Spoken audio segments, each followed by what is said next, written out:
came back from the movie theater, guys. Ooh.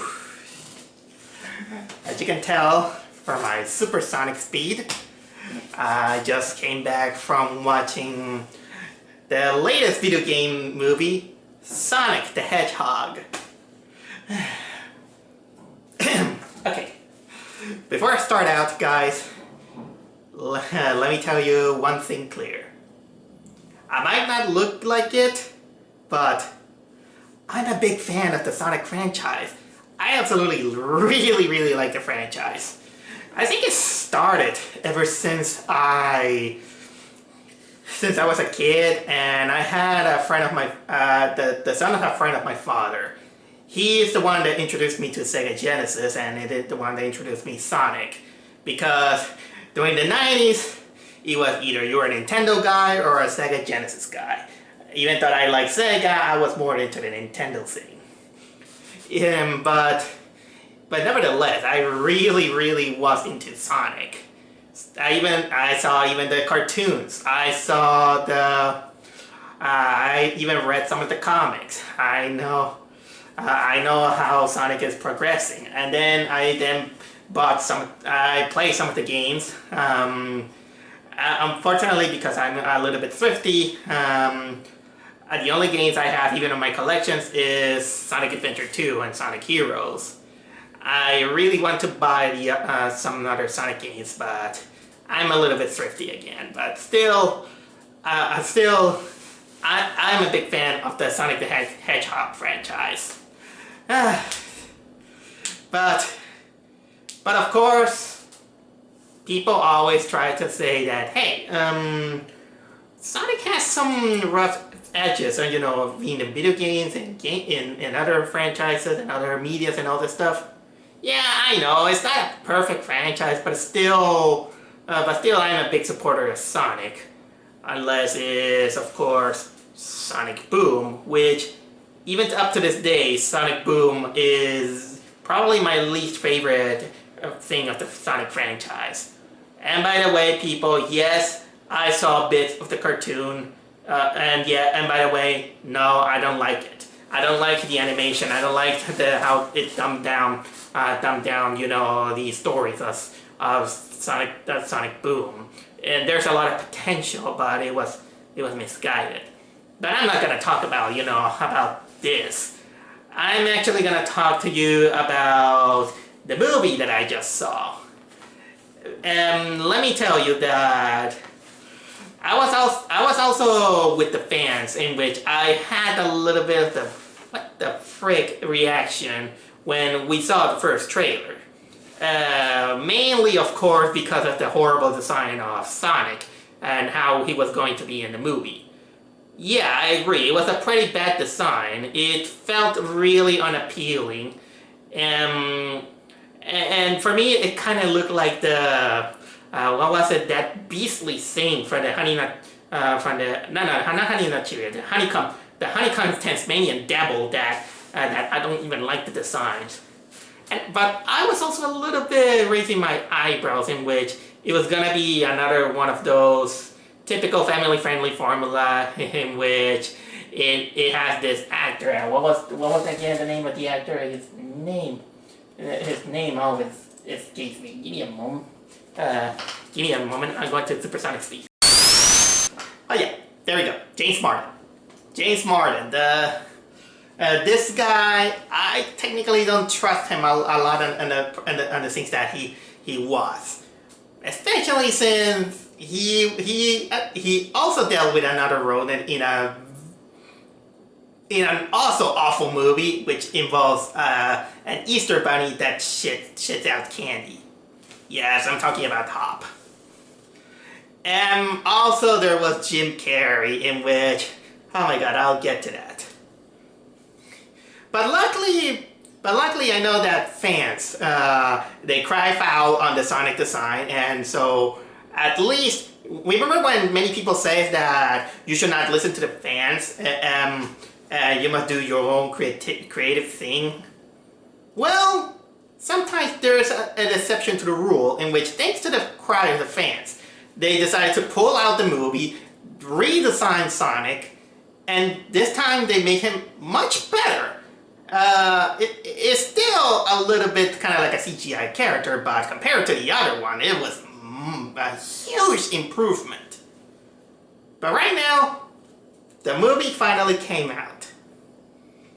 And by the way, guys, I'm gonna try to make this review spoiler free. I'm gonna try my best to do it.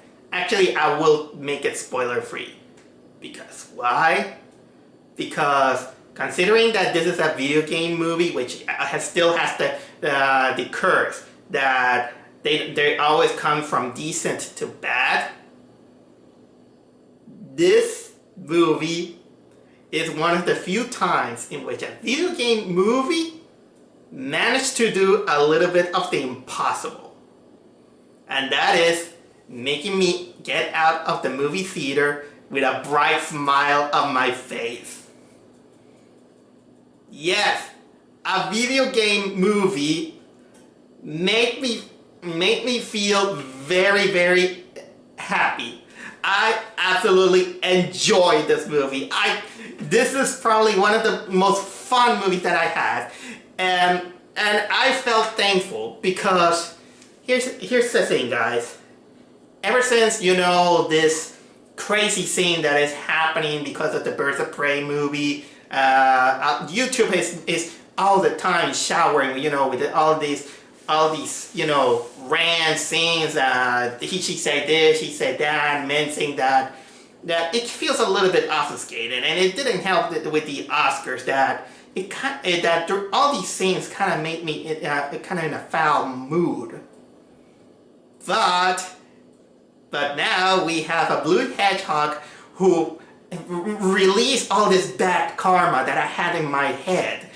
And so I'm gonna say that Sonic is this week's hero. Yes, Sonic became my hero this week. Thank you, Sonic. So story-wise, it kind of builds its own world, I'll say, but at the same time, it doesn't. Let's take it like this is kind of like another side in which of Sonic storytelling in another universe. In this case, to put it, to tell you basically the story without spoiling much, it's about Sonic that while running away from bad people from his world, he's been sent to into our world as as a kid, and then he's been there in the last 10 years into this small town named Green Hills. Yeah, Green Hills, like the first level of the Sonic the Hedgehog video game. So he spent there. He do well on his own, but of course his loneliness takes a toll out of him. So much that he feels kind of in need of a friend or attention and all this stuff, but still trying to do his best to keep in profile. Until one day he just kind of couldn't take it anymore, and his powers got out of hand, which causes a blackout and calls the attention of the government. And the government, well, decides to hire the biggest lunatic scientist that they have, which they say that, yeah, this guy is crazy. Well, but he's the best. Yeah, I'm talking none other than Dr. Robotnik. You know him, he's Sonic's nemesis from the video games, and in this case, he's played by Jim Carrey. And then, yes, after most shenanigans, Sonic needs help from, of course, this police officer that Sonic has a liking of. It's a police officer named Tom Wachowski, related to Mike Wazowski, and yeah, he's played by James Marsden. And from here, let's say that shenanigans happen, road trip happens, and that I put kind of like a stop and talking to you a lot about this movie because, yeah, you've seen these kind of You've seen these kind of scenarios in many of those kind of family-friendly movies. But again, like I said many times, it doesn't matter how much repetitive you do, as long that you make it well done, feeling fresh, and you know, in the case of video gaming, you make it as recognizable to the brand that we fans are familiar, then you're gonna have a pass. And as long as the movie is fun, and at the same time giving you, you know, a kind of good feeling into it, then it's fine. I mean, again, you could put a message on a movie again, but for a message to bring it out, is you don't need to, you know, to be, you know, aggressive or in your face. You have to be a little bit subtle enough in order to make you feel rewarded for attending to it. And in this case, I felt like my fandom to Sonic was really rewarded. So let's go a little bit, you know, pieces by pieces. First of all, let's talk about some of the characters. Of course, we're gonna talk about Sonic. He's still, you know, the fast talk, cocky self that we love. And I admire that. It is basically the Sonic that I like. It has the personality that makes him Sonic. Again, cocky, fast talk, a little bit brash, but in the end he does have a strong sense of justice. But in this case, they put a little bit more of a layer, since this is kind of basically an origin story in which it's gonna make Sonic, you know, learn to cope off the feeling of loneliness. In his case, in which he came out from the past, in which apparently when he was a child, he was raised by one of the owls from what was it, from the Guardians of Ga'Hoole. I'll leave it to that, by the way. But I'll also say that I like that that you get a little bit of a hint, and that it makes tribute to the to some of the lore that was on the Archie comics of Sonic. I'm not gonna reveal what it is, but it would be great if they explore that. A little bit also of Sonic Adventures, but I'll leave it by that. James Marsden, he was okay. He basically, you can tell that this guy basically has a history of dealing with, you know, CGI rodents. Case in point, Hop. But in this case, you find he does a better job, you know, because his chemistry to Sonic, he does a way better compared to other human characters who try to become good partners with Sonic. And I'm talking to you, Chris Thorndike. And I'm talking to you, Princess Elise. These two human characters were awful during the Sonic franchise. But finally we got a human partner that at least does something more relatable to Sonic. In this case, you know, he plays a police officer who basically he does good on his job, but basically he is kind of like awkward, let's say. He also has a loving wife, and he get and well, the movie kind of tells that he gets a promotion. He want to go to he wants to make a life in San Francisco. Yeah, sorry about you know, outside. What can you do when you live in an apartment? But okay, here's the thing. He's likable, and he doesn't act like a jerk like many of these kind of movies kind of act up. There are other actors that do good. Although there is a character which I'll not reveal, but thankfully this character is not exactly used very long, and I hope that character is never mentioned.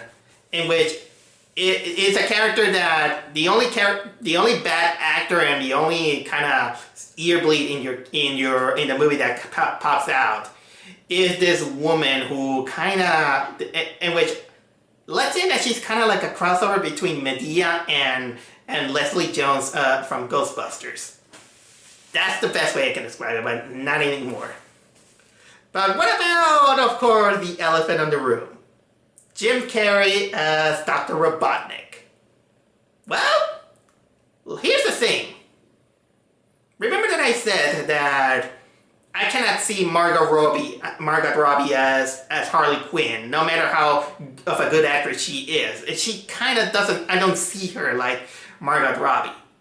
Well, honestly, I still don't see Jim Carrey as, as Dr. Robotnik, or the Eggman, whatever you want to call him. But here's the thing. He might not look like it, and sometimes the way he acts is kind of like if 90s Jim Carrey is back. He is kind of like the Riddler from Batman Forever, and you can tell Jim Carrey has a lot of fun in this movie. And so much that I decided to forgive him for everything. Especially since, kind of like in the climax of the movie, and you see in the first trailer, that he finally kind of began to act and look like Dr. Robotnik. But there is a moment in which they finally call him the Eggman, but I was looking at him and I'm like, do you see anything egg-related to this guy? This is the reason why I didn't trust Jim Carrey to play as Dr. Robotnik. But somehow, the movie made it work, because they say to Jim Carrey, "Hey Jim, we're gonna hire you to play this movie, but I want you to channel your 90s style version." Oh yeah, okay. So there you go. Jim Carrey is a lot of fun in this movie, which is ironic considering that he plays a gun-tooting, megalomaniacal psychopathic doctor, in which it starts in contrast to his anger to Kick-Ass 2, because he also played a gun-tooting madman. Kind of weird, isn't it? What else I can say? Alright, so the pacing is, well, it's not exactly a long movie, but you're not gonna get bored with this movie. A lot of the things happen very good, very well paced, and you don't feel bored or anything. What else there is? A lot of the jokes are kind of cheesy, I'll say, but they work. I really like that the movie doesn't abuse their use of, some kind of toilet humor or some kind of pop culture joke that they come out in and out and sometimes like that. They don't abuse it. Although yeah, you're gonna lose a little bit of faith in which, the movie kind of starts out, at the end, in which, it was like, this is the climax. Then let me rewind the movie and tell you where it all started. Again, this is kind of like another one of those traps that this movie has. If I wanted to reduce a little bit the ego about the movie, is that if I had to be a little bit negative of the movie, I will say probably the setting, I'll say. Because for a family-friendly movie, this is a movie that kind of still makes you beg to see an imaginative world, the world of Sonic, instead of, sending a popular character from Sega and bring it, to our world. In this case, kind of like this world, kind of like, what was it? A fictional town named Green Hills, but at the same time, you drive 2 days by car and then you'll get there to San Francisco. I mean, granted that a lot of the lore of Sonic, even the one from the Archie comics, they're from different planets. They're from different planets, and somehow the movie could have benefited greatly if we could see much more the planet where Sonic came from, instead of being stuck into planet Earth, and for lack of better words. Because that will make it more interesting and more rich, instead of, having a character who will, this boring world, for a lack of better words. And so it kind of falls down into that trap from these other movies like Smurfs. Sorry, is that the more I think about that movie exists, I hated it. And I'm a guy who likes Smurfs, but I really hated that movie. But again, because I gave this movie a pass. I gave this movie a pass because, well, for the benefit of the doubt, maybe creating a world, a whole world, with the world of Sonic, for lack of better words, it feels more expensive compared to, filming on location, and then the only thing totally CGI that you're gonna create is the blue hedgehog. Speaking of which, again, yeah, Sonic looked good, I would say. There are times that it feels a little bit off compared to, the surroundings, but you know what? I'd rather have that than Disney's Lion King, when you make things a little bit too realistic. Because when you create worlds like that, and you create, characters like that, it kind of welcomes, the feeling that cartoon characters are welcome into our world. I mean, it's not the first time they did that, of course. They did that last year with Detective Pikachu.